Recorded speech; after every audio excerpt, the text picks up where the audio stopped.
গীতাঞ্জলি। আর আজকের কথোপকথনে বিশেষ অতিথি উজ্জ্বল। আজ কিন্তু আমার আপনার গল্প হবে উজ্জ্বল মূলত এই বিষয় নিয়ে রিসার্চ করছে। তোমাদের কাছ থেকে জেনে নেবো আমাদের যে কিছু ভ্রান্ত ধারণাগুলো আছে সেগুলোকে বলবো। নমস্কার, আমি উজ্জ্বল গুপ্ত। আমি একজন প্যারানর্মাল গবেষক। দীর্ঘ 60 বছর ধরে গবেষণা করছি। তেনাদের নিয়ে গবেষণা করছি, স্পিরিট নিয়ে গবেষণা করছি, এনার্জি নিয়ে গবেষণা করছি। তো চলছে, আমার গবেষণা এতদিন ধরেই চলছে। তো আর কি প্রশ্ন করে বিষয়টা হচ্ছে আমাদের এই যে ধারণা, প্রথম যেটা আমি এতক্ষণ তোমার সাথে আড্ডা দিয়ে বুঝলাম, আমাদের মাথায় কোথাও একটা মানে আমরা পড়ি এবং দেখি যে নেগেটিভ এনার্জি, তাদেরকে সবসময় নেগেটিভের তকমা দিয়ে এটা তুমি এই গবেষক হিসেবে কি বলো?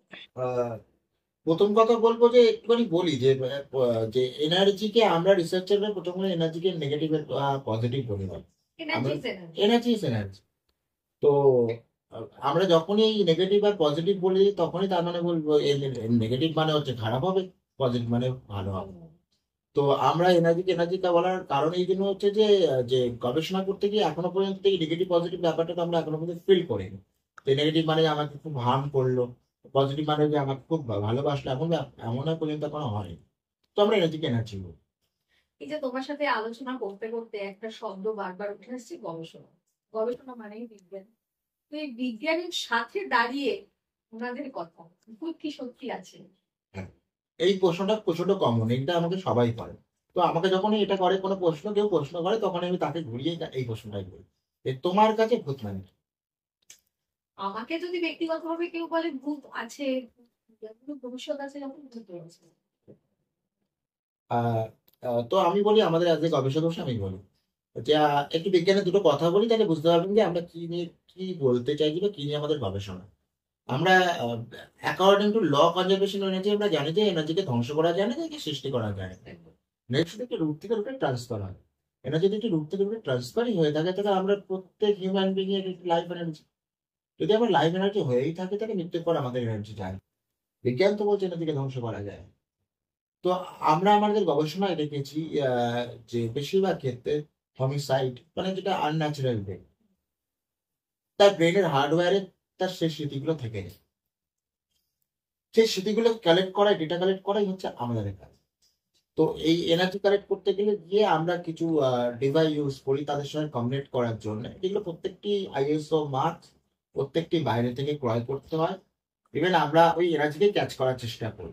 এটাই হচ্ছে আমাদের অ্যাজ এ গবেষক আমাদের কাছে গ্রোথের ডেফিনেশন। এই কাজ করতে গিয়ে মানে আমাদের সবার একটা ধারণা থাকে, মানে একটা চুলখোলা মহিলা সাদা শাড়ি পরে হেঁটে যাচ্ছে এবং খুব বিশ্রী তাকে দেখে, সেটা কি বাস্তব? একদম। প্রথম কথা, এই সাদা শাড়ি কনসেপ্টটাই আমাদের সরানো, আমরা সরাতে চাই। যে এই সাদা শাড়ি কনসেপ্টটাই একদম এই গবেষণায় নেই, টোটালি আছে। তবে এটাও বলি যে এই এনার্জি কিছু কিছু জিনিসকে তো তারা চেষ্টা করে ফর্ম করে তার আকার দেওয়ার, কোনো অর্বস আকারে তাদের কাছে থাকে। কখনো হয়তো তার কাচের পার্টিগুলো ডাস্ট পার্টিগুলো কালেক্ট করে সেখানে শ্যাডো শ্যাডো পার্সন হওয়ার চেষ্টা করে, কিন্তু খুব রেয়ারেস্ট। এই ফুল বডি অ্যাপারেশনটা, এই যে সাদা কাপড় পরে মানুষ, এই ফুল বডি অ্যাপারেশনটা প্রচন্ড চাপের ব্যাপার। এটি হওয়া অসম্ভব ব্যাপার, মানে হওয়ার সম্ভাবনাই নেই, খুব রেয়ারেস্ট। আর আরো একটা ভ্রান্ত ধারণা যে ভাঙাচোরা পুরো বাড়ি অন্ধকার ভূতেদের অবস্থা, আলোর কি বিপরীতে ভূতে? একদম। এই আলো আঁধারির মাঝখানে অনেকে আমাদের প্রশ্ন করে যে তাহলে আপনারা রাত্রিবেলা গবেষণা ইনভেস্টিগেশন করেন কেন? প্রথম কথা বলি, রাত্রিবেলা ইনভেস্টিগেশন করার আমাদের প্রথম, আমরা শুধু রাত্রিবেলা করি না, আমরা দিনের বেলাও করি। রাত্রিবেলা এই জন্য করি যে প্রচন্ড সারাউন্ডিং থাকে, প্রচন্ড চুপচাপ থাকে। আমাদের প্রত্যেক ডিভাইস সাহায্য করে আমাদের তার ডেটাগুলো কালেক্ট করার জন্য। এটি হচ্ছে একটি প্রসেস। আর আলোতে রাত্রির বেলা ভূত আসবে আর দিনের বেলা ভূত আসবে না এমন কোনো কথা নেই। আমি ভূত একটা ইউজ করবো না। এনার্জি আসবে বা এনার্জি আসবে না আমি কখনো এটা বলবো না। এখনো চাইলেও তো আমাদের পাশেও বসে আছে, আমরা ফিল করতে পারছি না। তার ইন্টেনশনের সাথে আমাদের ইন্টেনশন মিল খেতে হবে। যতক্ষণ না তার ইন্টেনশনের সঙ্গে আমাদের ইন্টেনশন মিল খাবে, ততক্ষণ পর্যন্ত আমরা কিছুতেই এনার্জি এনার্জি আমরা বুঝতে পারবো এনার্জি আছে। আছে কি মানে তারা জানান দিতে চাইলে তবে এক্স্যাক্টলি, সম্পূর্ণ তাদের মত, তারা যদি চায় তবেই সম্ভব, মানে কখনো সম্ভব না। আর তোমার একটা অভিজ্ঞতা নেই তাদের ক্ষেত্রে? অভিজ্ঞতা আমি বলি, অভিজ্ঞতা একটি অভিজ্ঞতা আমি সারা জীবন মনে রাখার মতো। আহ, আমি একজন অভিনেত্রীর নাম করবো না, কিন্তু অভিনেত্রী তোমরাও চেন। ক্যামেরা অফ হয়ে যাওয়ার পরে আমি কথা বলবো, তার সম্বন্ধে বলবো। তারা আহ, তারা মানে তিনি আমাদের ফোন করে, তার দাবি ছিল যে তার মা মৃত্যুর পরেও তার ছেলেকে নাকি সবসময়, মানে তার নিউবর্ন ছেলেকে নাকি সবসময় নাকি আগলে রাখে। তো আমরা চেষ্টা করি, আমাকে যখন ফোন করে তো আমরা বলি কি হয়, বলে ও একা একা কথা বলে। বাচ্চাটি বাচ্চাটা একা একা কথা বলে, বলে যে তার মানে তার দিদিমা নাকি তার সঙ্গে কথা বলে, দাদিমা এসছে নাম করে, আমি এই এই করে খেলে তার সাথে, এমনি বাচ্চাকে যেমন খেলে। তো প্রথম আমরা বলেছিলাম যে আপনি চাইল্ড সাইকোলজিস্ট তাকে দেখান। চাইল্ড সাইকোলজিস্ট দেখানোর পর স্যার আপনি পুরোপুরি ফিট আছে, বাচ্চার এমন কোনো প্রবলেম নেই। তারপর আমরা ওনার বাড়ি যাই। ওনার বাড়ি গিয়ে আমরা ওনার সঙ্গে কথা বলি, ওনার মতো তাই যে বাচ্চাটি এমন এমন কিছু কথা বলেছে যেটি শুধুমাত্র তার বাবার জানার কথা আর তারই জানার কথা ছিল। তো আমরা যখন বলি কি বলেছিল, এমন একটি নাম বলেছিল যে এই নামটি ওনার মানে ওই এই অভিনেত্রীর বাবা তার মাকে বলে ডাকতো, এবং ওই নাম চট করে তার মেয়ে ছাড়া, মানে ওই মেয়ে আর তার মানে তার বাবা ছাড়া কেউ জানেনি, জানা সম্ভব না। তো আমরা একটু অবাক হয়ে যাই যে বাচ্চাটা জানলো কি করে, বাচ্চাটার বয়স 4 থেকে 5 বছর তখন ছিল, অনেকদিন আগেকার বয়স আমি বলছি। তো আমরা ওই ওই বাচ্চাটাকে রেখে বাচ্চাটাকে একটি জায়গায় বসিয়ে রাখি এবং ক্যামেরা সেট আপ করে গোপ্রো সেট আপ করি, চেষ্টা করি কিছু কানেক্ট করছে কিনা তার সাথে, ও কিছু হারকাত করছে কিনা। তো সেই রাতে ওর সঙ্গে এমন কিছু হয়নি, কিন্তু যখন আমরা স্পিরিট কল করার চেষ্টা করি, তখন আমাদের ডিভাইস আছে ইকো বক্স। ওই ডিভাইসে কিছু র্যান্ডামলি এমন কিছু ওয়ার্ড, এমন কিছু নাম যেগুলো আসার চেষ্টা করে, যেগুলো ওই অভিনেত্রীকে তার মাইরা, সে শকড হয়ে যায়। আমাদের বলেছিল কনক্লুশন। তো আমরা বারবার বলেছিলাম যে এই কনক্লুশন দুরকম হতে পারে। প্রথম কথা হচ্ছে, হয় উনি কানেক্ট হয়েছিলেন, এই নামগুলো বলে তো সেই নামগুলো তো আমরাও জানার কথা, এগুলো তো আপনিই বললেন যে হ্যাঁ এগুলো মা আমাকে বলে এগুলো ডাকতো। আর সেকেন্ড নাম হচ্ছে বাচ্চাটার কোনো রকম বাচ্চাটা যে ক্যামেরা বসিয়েছিলেন না আমরা, সেই ক্যামেরা বাচ্চাটা কিছু করেন, আপনারা যেটা বলে রাত্রিবেলাও একটু বেশি করেন, একা বসে বসে খেলে। তো দুটো কনক্লুশনই যে হয়তো যেটা আপনার সঙ্গে হয়েছিল হয়তো ইনভেস্টিগেশন পার্ট, সেটি হয়তো আপনার মা কানেক্ট হয়েছিল, কিন্তু বাচ্চাটার সঙ্গে সেটা কানেক্ট হয়। তো ওই একটা পার্ট ওই একটা ইনভেস্টিগেশন আমার খুব মনে মনে মনে রাখার মতো। আরেকটি রয়েছে, সেটি মুর্শিদাবাদের কেস ছিল। মুর্শিদাবাদে একটি ইনভেস্টিগেশনের কথা বলি। মুর্শিদাবাদে খুব নাম করা সম্ভ্রান্ত পরিবার, তারা আমাদের ডেকে পাঠায়। আহ, তারা বলে তাদের বাড়িতে নাকি ব্ল্যাক ম্যাজিক করা আছে। ইভেন তার একজনের নাম করে, সে নাকি করেছে, সে নাম বলেছিল, মানে তার ফ্যামিলির মধ্যেই তাদের নাম বলেছিল। তো সেখানে আমরা যাই। ইভেন যাওয়ার পর তখন ডাক্তারবাবু বলেন, মানে ওই ভদ্রলোক বলেন যে প্রফেশন ডাক্তার ছিলেন। তো উনি বলেন যে আমার বাবা যে মহিলাকে সবথেকে বেশি বিশ্বাস করতেন, যে মহিলাকে সবথেকে বেশি ভালোবাসতেন, মানে ওনার ওয়াইফের কথা বলছে, মারা যাওয়ার সময় সে বলে গেল তোর বউ আমায় কালা জাদু করে মেরে দিয়েছে, ব্ল্যাক ম্যাজিক করে মেরে দিয়েছে। ইভেন উনি বলেন যে এখনো পর্যন্ত আমাদের ঘরের ছাদে, আপনি একটু রাত্রিগুলোই বুঝতে পারবেন, ছাদে কেউ সরি ফুটস্টেপের আওয়াজ আছে, চেয়ার রাখলে চেয়ার মুভমেন্টের আওয়াজ হয়। আমরা যাই, কে ছাদে গোপ্রো ক্যামেরা দিই, একটু ডাস্ট ছড়িয়ে দিই, কেন বলতে ফুটস্টেপ, ডাস্ট এই জন্য ছড়িয়ে দিই যদি কোনো স্টেপ পাবে, অনেক সময় হতে পারে কোনো অ্যানিমালদের, কোনো বাদুর বা বিড়াল থাকলেও স্টেপের আওয়াজ। তো ওটা হচ্ছে কি, ওইটা ওটা হয়ে যাওয়ার পর আমরা যে ঘরের চেয়ার মুভমেন্ট হয় সেখানে আমরা বসে ইনভেস্টিগেশন স্টার্ট করি, কিচ্ছু হয়নি। কিন্তু উনি যে নিচের ঘরটা বলেছিল যেটা ওনার চেম্বার, যেখানে ওনার বাবা বসতেন, মানে চেম্বারের বাইরে একটি ঘর ছিল, ওনার বাবা ওখানে গিয়ে উনি যখন চেম্বার করতেন, রেস্টিং রুম। হ্যাঁ, উনি তখন পাশে ওখানে বসে থাকতেন, ভালোবাসতেন, ভালোবাসতেন ছেলের প্রতি। ওই ঘরে প্রথমে পিআইআর বলে একটা আমাদের ডিভাইস আছে, PIR, passive infrared motion detector, ওটি প্রথম বলার ফলে চলে ওঠে। আর ওটার গল্প বলে নাকি ওই পিআইআর এর পাশে যদি 3 মিটারের মধ্যে কোনো কিছু পাস করে, কোনো এনার্জি পাস করে, তবে এটা চলে। আমি আরেকটু ক্লিয়ার করে বলি যে একটু বড় দামি হোটেলে গেলে দেখবেন সিঁড়িতে ওঠার সময় টুক করে লাইট জ্বলে ওঠে না? হ্যাঁ হ্যাঁ। এটারও কাজ তাই, এই লাইট জ্বলে ওঠে। ইভেন আমরা যখন ফুটস্টেপের আওয়াজ শুনি তখন আমরা ছাদে দৌড়ে থাকি, গিয়ে দেখি যে কিছু নেই, কোনো কোনো রকম ফুটস্টেপ, মানে আমরা যে ডাস্ট পেয়েছিলাম ওখানে কোনো রকম কোনো প্রবলেম নেই। এরপর আসে সকালবেলা যখন ওই গোপ্রো আমরা যখন গোপ্রো ছবিগুলো বা ভিডিওগুলো কালেক্ট করার চেষ্টা করি, আমরা ওখান থেকে এমন একটি মানুষের অবয়ব পাই। বললাম না যে আপনি একটু একটু আগে প্রশ্ন করেছিলেন যে ফুল বডি অপারেশন হয় কিনা।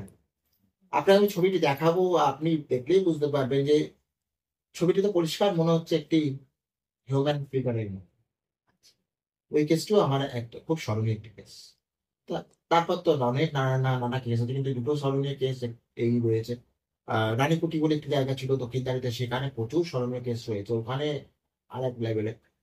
আর দুর্গাপুরে একটি স্কুল রয়েছে, সেই স্কুলে যেটা বলে সোকাল হন্টেড স্কুল, সেই স্কুলে স্মরণীয় ঘটনা নিয়ে রয়েছে অনেকগুলো এরকম স্মরণীয় ঘটনা। আচ্ছা, এই যে আপনি বললেন যে এনার্জির সাথে কানেকশনের ল্যাঙ্গুয়েজ কি বলবেন? দেখুন, আমরা চেষ্টা করি আমাদের নিজেদের ভাষায় কথা বলার। এনার্জি চাইলে পৃথিবীর সব রকম ভাষাতেই কমিউনিকেট করতে পারে, মানে সব রকম ওদের ক্ষমতা এতটা, ওরা এতটা ইন্টেলিজেন্ট হয়, ওরা সম্পূর্ণ ভাষার সঙ্গে সম্পূর্ণ ভাষায় কমিউনিকেট করতে পারে। এবার আমরা কমিউনিকেট করার সময় যদি আমি বাংলা বলি, উনি হয়তো সেই সময় বাংলাটাও নিতে পারে, ইংলিশ বলে ইংলিশও নিতে পারে। এবার অনেক সময় এমন হয় যে আমাদের ওই ইকো বক্স থেকে এমন কিছু ভাষা থেকে ভাষা বেড়ে আমরা বুঝতে পারি না। পরে কালেক্ট করতে গিয়ে দেখি, ডেটা কালেক্ট করতে গিয়ে দেখি এটা অনেক ভাষা ল্যাঙ্গুয়েজ কালেক্ট। মানে বিষয়টা হচ্ছে তাদের কি সব রকম ল্যাঙ্গুয়েজ জানে, মানে ধরুন আজকে একটা এনার্জি, ধরুন আমার এনার্জি, আমি পশ্চিমবঙ্গে বাস করছি, তো আমার এনার্জিতে আমি বাংলা ভাষা জানি, জানি ইংলিশ। এবার আনফর্চুনেটলি আমি যখন অ্যান্সার দিচ্ছি তখন কি এই রকম ভাষাতেই দিচ্ছি, না অন্যান্য ভাষা যেগুলো আমরা জীবদ্দশায় জানি না সেগুলো জানি? দেখুন, আমার গবেষণায় বলি যে আমরা মৃত্যুর পর আমরা যেরকম ছিলাম সেরকমই। আপনি যদি সাংবাদিক হয়ে মরেন, সাংবাদিক মৃত্যুর পর আপনার সত্তা থাকবে। আচ্ছা। আপনি যদি গুন্ডা হয়ে মরেন, আপনি গুন্ডারই সত্তা থাকবে, সত্তা পাল্টায় না। তো আপনি যে ভাষায় কথা বলেন সে ভাষাই হয়তো আমাদের সঙ্গে কমিউনিকেট করবেন, হয়তো মেবি। তো এই যে এই কানেকশনে কারোর সাথে কানেক্ট হয়েছেন, মানে কথা কিছু আলাপচারিতা চলেছে? প্রচুর এরকম হয়েছে। যেটা হয়েছিল, আমি লাস্ট ইয়ারে যে স্কুলটির কথা বললাম দুর্গাপুরে, ওখানে আমি দিয়ে দেবো আপনাদের, পরে আপনার ওখানে দেখলে বুঝতে পারবেন, পরে এডিট করতেও সুবিধা হবে আপনাদের। তো ওখানে কেস হিস্ট্রি হচ্ছে যে একটি বাচ্চা নাকি স্কুলটি চলাকালীন একটি পাতকুয়া ছিল, কিন্তু পাতকুয়াটি এখনো আছে ভেতরে। পাতকুয়ার মধ্যে নাকি এটা রিউমার, পাতকুয়ার ভেতরে নাকি স্কুলের ছাত্রটি মারা যায়, আচ্ছা। পড়ে মারা যান। তারপর থেকে নাকি স্কুলে নাকি যখন বাচ্চারা বদমাইশি করে না, যে দরজা বন্ধ করে দেওয়া, কাউকে ফেলে ফেলে দেওয়া, এগুলো হতে থাকে। আচ্ছা। এটি আস্তে আস্তে লোকের মুখে প্রচার হতে থাকে। প্রথম দিকে গভর্নমেন্ট চেষ্টা করে স্কুলটি চালানোর জন্য, এতটাই ছড়িয়ে যায় স্কুলটি চলে না। তো আমি প্রথমের দিকে যখন যাই তখনের দিকে আমি ভেতরে ঢুকতে পারিনি, মানে ওই এতটাই বন্ধ, ভেতর ঢুকতে পারিনি, সবকিছু আটকানো, তালা দিয়ে, এখনো চাবি দিয়ে তালা দিয়ে আটকানো। লাস্ট ইয়ারে যখন যাই, 2023-তে লাস্ট ইয়ারে গিয়ে আমরা ভেতরে ঢুকি। ওখানে কমিউনিকেট করার সময় আমাদের দুটো ডিভাইস মূলত আমরা ওখানে ইউজ করি, একটি হচ্ছে এমএফ মিটার আর একটি হচ্ছে ইকোবক্স, সেটার কথা বললাম। ইএমএফ মিটারে কমিউনিকেট করার সময় আমরা যখন বলছিলাম যে আপনি সামনে থেকে আপনি যদি এখানে আমার কথা শুনতে পারেন, তাহলে আপনি ওই ইএমএফ মিটারের কাছে আসুন আর লাইটটাকে সবুজ করুন, মানে ওখানে অনেকগুলো লাইট জ্বলা সবুজ করে দেখা। আমার কথার পরে সে হচ্ছে কেউ কিছু কমেন্ট করার চেষ্টা করেছিল। এরপরে আসে ইকোবক্সে যখন আমি জিজ্ঞাসা করছিলাম আপনি আমার নাম বলতে পারবেন, তখন ওখান থেকে পরিষ্কার আমার নাম, পুরো নামটা এসছে, ওয়ার্ড এসছে। ইভেন আরো অনেক কিছু ওয়ার্ড এসেছিল, অনেক কিছু কমিউনিকেট করা যাচ্ছিল, যেমন আমি বলেছিলাম কি রঙের জামা পরেছিলাম, কালো এসছে। আহ, ওই একটি কমিউনিকেশন লাস্টে যেটা করেছিলাম, ওটি এখন মানে ওটি মনে হয়েছিল যে আমার সঙ্গে খুব লেভেলে কমিউনিকেট করেছে। এই গবেষণার কাজে সব থেকে ইন্টারেস্টিং কাজ কোনটা লেগেছে? তুমিও তো কাজ করেছিলে, তার মধ্যে সব থেকে ইন্টারেস্টিং কোনটা? সব থেকে ইন্টারেস্টিং হচ্ছে জোড়াবাগান, আচ্ছা আচ্ছা। জোড়াবাগান ট্রাফিক, যেটা কলকাতা পুলিশ আমার দায়িত্ব দিয়েছিল ওই ইনভেস্টিগেশনটা করার জন্য। ওটি আমার মনে হয় যে ভারতবর্ষে এখনো পর্যন্ত এটি খুব কম লোক করেছিল। আমি খুব মজা করেই বলি যে একেন বাবু আর ফেলু মিত্তির ছাড়া এখনো পর্যন্ত কলকাতা পুলিশের সঙ্গে কাজ প্রাইভেট ডিটেকটিভ কেউ করেনি। এটা আমার কাছে একটা অ্যাসেট। তো ওই একটি ইনভেস্টিগেশন মনে ছিল সারা জীবনের অ্যাসেট। এইটি আমার কাছে একটা আলাদা রকমের মজা লেগেছে। এই কাজে গিয়ে প্রশাসন, সরকার কিরকম সহযোগিতা করে? খুব কম। এই গবেষণায় কোনো রকম সাহায্য খুব চাপের ব্যাপার, সাহায্য পাওয়া যায় ওদের নিজের রিস্কে করতে হয়। রিস্ক তো থাকে। আর মানে এত প্রফেশন থাকে, এই প্রফেশনটাকে বেছে নেওয়ার কারণ? প্রথমে এটা প্রফেশন ছিল না, অ্যাজ এ অ্যামেচার হিসেবে শুরু করি। আচ্ছা ভালো লাগা থেকে শুরু করি। আমার সঙ্গে কিছু ঘটনা ঘটেছিল, আমি প্রচন্ড রকম ভাবে এইসব ঘটনাকে বিশ্বাস করতাম না। আচ্ছা আচ্ছা। কিন্তু আমার সঙ্গে কিছু ঘটনা এমন ঘটে যেগুলো মনে হয়েছিল যে কেন ঘটেছিল, হয় কি তাহলে কি আমার সাইকোলজিক্যাল কোনো প্রবলেম হচ্ছে, নাকি সত্যিকারে আমার সঙ্গে হয়েছিল। এটি করতে গিয়ে আমি প্রথম গুগলে সার্চ করার চেষ্টা করি, কে প্রথমে কথা আছে গৌরব তিওয়ারি। গৌরব তিওয়ারির কথা আছে, তারপর আমি প্রায় 1-1.5 বছর এটা নিয়ে স্টাডি করা শুরু করি। তারপর বিদেশের অনেক রিসার্চারের সঙ্গে আলাপ হয়, তাদের সঙ্গে কথা বলি, তাদের কাছে তাদের পিডিএফ, তাদের লেখা বই, তাদের ডেটা নেওয়া পড়া শুরু করি। তো তারপর আস্তে আস্তে এই ফিল্ডটাকে ভালোবাসতে শুরু করা হয়। তারপরে আস্তে আস্তে ইনভেস্টিগেশনের পার্টে যুক্ত হই। তবে একটা করে কেস আসতে শুরু করে। প্রথমের দিকে নর্মাল লোকেদের কেস আসতো। তারপর আস্তে আস্তে একটু হাই প্রোফাইল কেস আসা শুরু করলো। তারপর আস্তে আস্তে এখন তো মিডিয়া আমাদের পুরোটাই কানেক্ট করে। আর এই যে কাজটা, এইরকম কাজ করার জন্য প্রতিকূলতা ফেস করতে হয়েছিল, মানে এইটাকে প্রফেশন হিসেবে বেছে নেওয়া? অনেক প্রথম দিকে আমাকে বলেছিল, আমার বন্ধুরাই বলেছিল যে কি সব করছিস, টাকা কম পড়েছে, এসব করে কি হবে, খুদ খুঁজছিস। আমার বন্ধুরা আমার ইংরেজি মাস্টারমশাই সামনে আমাকে অপমান করেছিল যে জানেন ও তান্ত্রিকগিরি করছে। স্যার এসে বলতো তান্ত্রিকগিরি করছিস, বোঝাতে পারিনি প্রথম অবস্থায়। কিন্তু তারপর আস্তে আস্তে দেখুন, মানুষের একটি ওয়ার্ড থাকে জানেন তো, চুপচাপ কাজ করে যান, আপনি যখন উপরের দিকে উঠতে শুরু করবে আপনি পেয়ে যাবেন। তো যখন আমি এই কাজগুলো আস্তে আস্তে করতে শুরু করি, তখন আস্তে আস্তে একটুখানি বড় জায়গায় কাজ করা শুরু, তখন বড় জায়গায় কাজ করা মানেই হচ্ছে মানুষের মুখ চুপ হয়ে যাওয়া। একদম। তখন তারপর আস্তে আস্তে এখন তো রিসেন্টলি শ্রেষ্ঠ বাঙালি অ্যাওয়ার্ডসও পেলাম একটি পোর্টাল থেকে। শ্রেষ্ঠ বাঙালি আওয়ার্ডস সাথে ভারতবর্ষে এটা প্রথম, পশ্চিমবঙ্গের প্রথম। তো ওই অ্যাওয়ার্ডস এর পর বন্ধুরা এটাকে ব্যাপারটাকে খুব ভালোভাবে মেনে নিয়েছে। এটা মানে এবার মানে আমার প্রশ্ন হচ্ছে এটা, যে এটা খুব গ্রাম চত্বরে এখনো দেখা যায় এখানে শিক্ষার অভাব, যে ভূতে ধরেছে বা ডাইনিতে ধরেছে, এই বিষয়টাতে কি বলবো? এটা কি সত্যি আদৌ ভূতে ধরে বা নাকি অন্য কিছু? দেখুন, আমি আমার গবেষণার ক্ষেত্রে বলি যে পজিশন এতটা সহজ ব্যাপার নয়, খুব রেয়ারেস্ট। আমার এতদিনের ক্যারিয়ারে এখনো পর্যন্ত ফুল ডেমনিক পজিশন বলুন বা ফুল ঘোষ পজিশন বলুন, স্পিরিট ধরে নেওয়া, যেটা বলে ভূতে ধরা, বেশিরভাগ ক্ষেত্রে সাইকোলজি, 99.9% ক্ষেত্রে সাইকোলজিক্যাল প্রবলেম হয় বা ম্যানমেড হয়, সে নিজে করে ইচ্ছা করে চেষ্টা করে। 1% ক্ষেত্রে, ওই যে বলে 1% ক্ষেত্রে আমি এখনো পর্যন্ত দেখিনি। খুব একটা রেয়ারেস্ট কেস দেখেছিলাম, কোন একটি শপিং মলের বেসমেন্টে এরকম একটি মেয়ে খুব একটি ডেমনিক পজিশনের মানে একটি এফেক্ট হয়েছিল, মনে হয়েছিল সেই কেসটি মনে হয়েছিল আমার জীবনে, আমার মনে হয়েছিল যে এটি হয়তো হতে পারে। মানে ভূতে ধরেছে হতে এটা সাধারণ লোক। সাধারণ ওয়ার্ড উঠে ধরা, কিন্তু তাও হতে পারে যে কেন ওনার সঙ্গে আমার আলাপ হয়নি। যতক্ষণ না ওনার সঙ্গে আমার সঙ্গে তার কথা না হবে, ততক্ষণ ক্লিয়ার করা যায় না তার ডেমনিক বা কোনো পজিশন হয়েছিল কিনা। বেশিরভাগ ক্ষেত্রেই ম্যান্ডেট। আর এই যে জাতিস্বর ব্যাপারটা, মানে আগের জন্মের কথা আমাদের এই জন্মে কিছু মানুষের মনে থেকে যাচ্ছে, এই বিষয়টা বলবো তা কোথাও? কিন্তু সাইকোলজিতে এখনো পর্যন্ত এই এই এই বিষয়টা নিয়ে রিসার্চ চলছে। প্যারাসাইকোলজিতে এইভাবে বিষয়টাকে নিয়ে রিসার্চ চলছে। আমরা প্যারাসাইকোলজিস্ট যারা প্যারাসাইকোলজি নিয়ে কাজ করি তারা এই বিষয়টাকে কিছুটা মান্যতা দিই। সাইকোলজি কিছুটা মান্যতা দেয়, কিছুটা মান্যতা দেয় না। ব্রেনের একটি পার্টে পার্টে এগুলো ডেটাগুলো হয়তো জমা থাকে। অ্যাজ এ প্যারাসাইকোলজিস্ট যদি বলেন, আমি বলবো যে 50-50 মান্যতা আমার ক্ষেত্রে। ওটাও বলবো না যে হয় না, ওটা বলবো না হয় না, কিন্তু এই যে বললাম কেস হিস্ট্রি মাস্ট। এমনও কিছু কেস হিস্ট্রি আছে যেগুলো ব্যাখ্যা, যে যারা এরকম বলেছে আমরা জাতিস্বর, তারা যা যা বলেছে সেই কেসগুলো তো সত্যিকারের কতগুলো মিলে গেছে। তারা বলেছে আমি এই গ্রামে থাকতাম, আমার বাবার নামে ছিল, এখানে সেই লোকগুলো তারা থাকতো না, তো বাইরে থাকতো, সেটা করে জানি না। মানে এটা সবসময় একটা গবেষণার উপর বেস করে একদম এইগুলো এখনো পর্যন্ত ব্রেনের ওই পার্টটাকে নিয়ে, এই জাতিস্বর কাজ পার্টটাকে নিয়ে চলছে। এখনো পর্যন্ত কাজ আচ্ছা, চলছে। মানুষের কাছে ভূত মানেই একটা ভয়ানক বিষয়, আমায় খেয়ে ফেলবে, আমার ভূতে ধরবে, মেরে ফেলবে, এরকম একটা ধারণা আসে। তো সত্যি কি এরা ভয়ানক? এই এনার্জি কি সত্যি ভয়ানক? আহ, আমার এতদিনের গবেষণায় আমাকে এখনো পর্যন্ত এটা নোকের আচরও মানে। তো আমি কি করে বলবো তারা ভয়ানক? কিন্তু আমাদের এই ফিল্ডে তো ওয়ার্ড আছে, জানেন তো? এটি আমার মনে হয় সব ফিল্ডেই আছে। আপনি যত তাদের সম্মান করবেন, গিভ রেসপেক্ট গেট রেসপেক্ট তো ওয়ার্ড আছে। আপনি তাদের যতটা সম্মান করবেন, আপনাকে 4 ডবল সম্মান তারা ফিরিয়ে দেবে। বুঝছেন?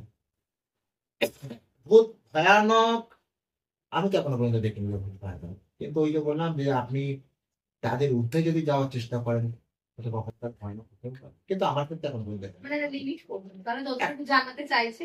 একদম আমার মনে হয় আমি নিউ কামারদেরও বলি, যারা এই এই এটি দেখবেন, যারা মনে করবেন যে হ্যাঁ গবেষণাটা খুব ইজি করা যেতেই পারে, তাদেরও বলি যে ব্যাপারটা নিয়ে যদি গবেষণা করতে হয় আগে প্রচুর পড়াশোনা করতে হয়। এখন আমরা পড়াশোনা করি, প্রত্যেকটা এটা নিয়ে পড়াশোনা করি।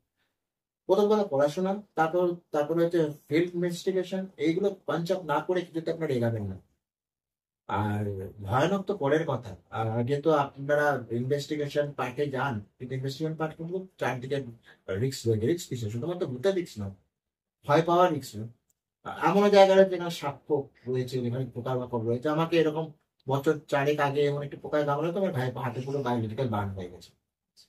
এটারও একটা গল্প রয়েছে। কিন্তু এই ভূত ভয়ানক এই ব্যাপারটা তো আমি আপনাকে এখনো পর্যন্ত বলতে পারবো যে আমার সঙ্গে এমন কিছু হয়নি যে এরকম দেওয়াল থেকে কিছু হাত বেরিয়ে আসলো বা ঘাড়ের উপর ছিপে বসলো। আমরা কন্টেন্ট সিনেমা দেখতে খুব ভালোবাসি, জেনারেলি ফাঁকা টাইমে আমরা ঘরে বসে ভয়ও পাই, তার সাথে সাথে কন্টেন্ট সিনেমা দেখি। তো এইরকম সিনেমাগুলোতে দেখা যায় যে কেউ একজন আসলে এই ভূতগুলোকে ধরে নেয়। হুম। এটা কি বাস্তব? মানে ভূতকে ধরে নেওয়া যায় কি? ওই বোতলে পড়ে মারতো না, ভুলে এটা আমরা দেখি সিনেমা। আমি একটা আপনাকে এই একটা ইয়ে দিচ্ছি, উদাহরণ দিচ্ছি। আপনার পকেটে ফোন রয়েছে, এখন আপনার একটি ফোন বাজবে, ওটাও তো এনার্জির মাধ্যমে আসবে। তাকে ধরতে পেরেছেন? আপনার পাখা চলছে, হাওয়া ঘুরছে, তাকে আপনি দেখতে পাচ্ছেন? তাহলে তখন এটা সম্ভব ধরে রাখা থাকে বোতলের মধ্যে? এটা মানে এটা টোটালটাই এন্টারটেইনমেন্ট। এক্স্যাক্টলি। সিনেমার সঙ্গে বাস্তবিক গবেষণার আকাশ পাতাল থাকে। আরো একটা জিনিস, সেটা হচ্ছে আমরা ভূতের ভয় পেলে ভগবানকে ডাকি। আপনাদের কথা মতো মানে আপনার গবেষণার উপর বেস করে আপনি যেটা বলছেন যে energy is energy, negative or positive. হুম, তাহলে আমরা ভগবানকে ভয় পেলে ভগবানকে ডাকি। হুম, সেটা ভূত নয়, যে কোনো কিছুতে বিপদে পড়লে আমরা ভগবানকে স্মরণ করি। হুম, সেক্ষেত্রে ভূত দেখলে ভগবানকে ডাকি এবং সেক্ষেত্রে দেখা যায় ভূত চলে যায়। হুম। এইটাকে আপনি কিভাবে রিলেট করতেন? এই ভূত চলে গেল ব্যাপারটা আপনি হয়তো সিনেমাতে দেখেই একদম বলছেন। একদম। তো ওই যে বললাম সিনেমার সঙ্গে কোনো, কিন্তু তবে আমি বলি যে মন্ত্রে অবশ্যই জোর আছে, কিন্তু মন্ত্রটা কিভাবে পাঠ করতে তুলে আহ, আপনি আপনার এটি আমাদের সম্পূর্ণ আমাদের নিজস্ব ব্যাপার, যে তাতে আমরা নিজের কনফিডেন্স নিজের কনফিডেন্ট লেভেল গ্রো হয়। তো হয়তো হতেও পারে যে আমার ক্ষেত্রেও তো এরকম হয়েছে যে আমি কোনো জায়গায় হয়তো মনে আছে আমি ভয় পাচ্ছি, তো আমি যে ইষ্ট দেবতাকে, আমি হয়তো মনে করি যে ইষ্ট দেবতাকে ডাকি, মনে হয় যে আমার কনফিডেন্স লেভেল গুলো কমেছে। আপকামিং কোনো রিসার্চ মানে কোন জায়গায় ইনভেস্টিগেশনে যাওয়ার ব্যাপার? আছে, 2-4টে আছে, বড় ইনভেস্টিগেশনই আছে। সেগুলো এই মুহূর্তে ফ্ল্যাশ করবো না, কারণ একটু গভর্নমেন্টের কেস তো। আচ্ছা। আছে। আর দর্শকদের উদ্দেশ্যে যদি বলেন যে কলকাতা এবং কলকাতার ধারে কাছে কিছু কন্টেন্ট প্লেস যেখানে সত্যি সত্যি এনার্জি রয়েছে। একটি আমার দেখা সর্বসেরা ছিল, এখনো বলি, সেটি ভেঙে দিয়েছে কোনো এক কারণে। সেটি হচ্ছে দক্ষিণ বাড়িতে রানীকুঠি বলে একটি বাড়ি। সে বাড়িটি সারা জীবন মনে রাখবো। আমার জীবনে ওই বাড়িটির মতো কিছু নেই, কিন্তু কালক্রমের চক্রে ওই বাড়িটি ভেঙে দেয়। আর টপ 7 যেগুলো রয়েছে এখন যদি সার্চ করেন, ওখানে অনেকগুলোই জায়গায় গভর্নমেন্ট পারমিশন দেয় না। যেমন রবীন্দ্র সরোবর মেট্রোতে গভর্নমেন্ট পারমিশন কোনোদিন দেবে না। রাইটার্স বিল্ডিং এ গভর্নমেন্ট পারমিশন কোনোদিন দেবে না। থার্ড ওয়ান হচ্ছে আপনার, যদি পুতুল বাড়িতে একটি বড় বড় করে বাইরে লেখা আছে এখানে কোনো ভূত নেই, কোনো শুট করা হয় না, আহ ওখানে তো ওনারাই ক্লেম করছেন যে যারা ভেতরে থাকে, ওর লোকজন থাকে, আমি যত শুনেছি। পুতুল বাড়ি আমার যাওয়া হয়নি। আর যেটা হচ্ছে ন্যাশনাল লাইব্রেরিও কিছু হিস্ট্রি আছে। একটি চত্বর এখনো বন্ধ করা হয়েছে, গভর্নমেন্ট কিছুটা ফ্ল্যাশ করেনি কেন বন্ধ আছে, তার কেস হিস্ট্রি আমরা একটা রিউমার আমাদের কানে আছে, আমরা জানি। তো এইগুলো পারমিশন পাওয়া যায় না, পারমিশন না পেলে তো মিট ভাঙা যায় না বা রিউমার ভাঙা যায় না। গভর্নমেন্ট যদি কোনো সময় আমাকে ডাকে ওইগুলো রিউমার ভাঙার জন্য, এত বছরের রিউমার যদি ডাকে, অবশ্যই আমি চেষ্টা করবো ওখানে ইনভেস্টিগেশন করার, ওই রিউমার ভাঙার। যদি থাকে মানুষের সামনে তুলে ধরবো, যদি না থাকে সেটাও বলবো। বইপুর। স্যার আপনার এই ভূত মানে এনার্জি এদের সম্পর্কে যে লেখা লিখে সেই ব্যাপারে কিছু বলুন। হ্যাঁ, 2021-এ আমার একটা বই আসে। বইটির নাম হলো মাই জার্নি ইনটু ডার্কনেস। ওই বইটিতে আমার টপ 100 কেসেস এর মধ্যে টপ 10 যে কেসেস রয়েছে সেই গল্পগুলো ওর মধ্যে তোলা আছে। তো ওটি অ্যামাজনে সেল, আমি ব্র্যান্ডের নামই করলাম, হয়তো না করা ইউটিউব। অ্যামাজনে সেল হয়। তো ওখান থেকে তারপর বইটি এখনো পর্যন্ত চলছে। রিসেন্টলি আরো 2-1টা বইয়ের কথা চলছে, সেগুলো হয়তো হবে। মানে ওই বইগুলোকে যদি আমরা স্টাডি করি তাহলে কি এনার্জি সম্বন্ধে কিছু একটা একদম, আমি এই যে বলতে পারি, যারা নিউ কামার তারা যদি ওই বইটির সম্বন্ধে একটু স্টাডি করেন, তাহলে আপনার বেসিক ব্যাপারটা বুঝতে পারবেন। ওখানে প্রত্যেকটা ডিভাইস আলাদা আলাদা করে নাম দেওয়া আছে, ছবি দেওয়া আছে, কিভাবে প্রসেস কিভাবে ইউজ করতে হয় সেগুলো দেওয়া আছে, ইভেন কোন কোন কেসে কিভাবে ইউজ করছে সেগুলো দেওয়া আছে। আর প্রত্যেকটা কেসের কতদিন ধরে এনার্জি সার্চ করেছে অলমোস্ট 7 বছরের কাছাকাছি। এত দিনে কতগুলো কেস সলভ করেছে? 200 কেসেস, মোর দেন 200 কেস ইনভেস্টিগেট করেছে। অনেক অনেক অভিনন্দন এবং সাধুবাদ জানাই। আরো অনেক কেস হোক, ঘুষোর জায়গায় 2000 হোক, আমরা তখনও আসবো আবার আড্ডা দিতে এনার্জি সম্পর্কে আরো নতুন কিছু ধন্যবাদ, ধন্যবাদ। আর দর্শকদের উদ্দেশ্যে বলবো, এই সমস্ত এনার্জিদেরকে ভয় পাবেন না, তাদেরকেও শ্রদ্ধা জানান, রেসপেক্ট করুন, দেখবেন তারাও আপনাদেরকে অনেক শ্রদ্ধা জানাচ্ছে। একদম একদম। নমস্কার।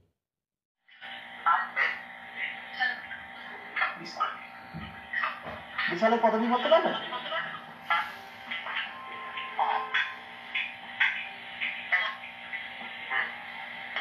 বলুন বিশালের পদবি।